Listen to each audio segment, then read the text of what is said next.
எதுக்காக நைட்டி போடுறீங்கன்னு கேக்குறீங்கல்ல.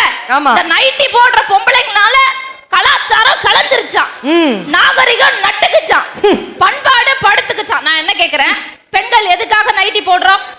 தமிழ்நாட்டுல யாரு நைட்டி போடுவா?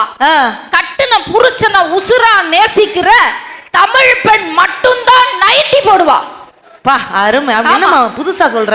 ஆமா மேடம், கட்டின புருஷனை உசுரா நேசிக்கிற தமிழ் பெண் மட்டும்தான் நைட்டி போடுவா. ஏன் தெரியுமா?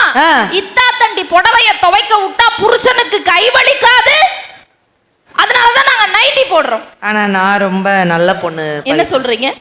என்னைக்குமேக்கா நான் வெயிட்டான புடவையா உடுத்த மாட்டேன். ஏன்? கொஞ்சம் காத்து மாதிரி இருக்கிற புடவையா தான் உடுத்துவேன். ஏன் தெரியுமாக்கா? துவைக்கிற என் வீட்டுக்கார கஷ்டப்படுத்த கூடாதுங்கிற அந்த பிஞ்சு மனசுக்கு சொந்தக்காரிக்காங்க அன்னபாரதி, தெரியுமா?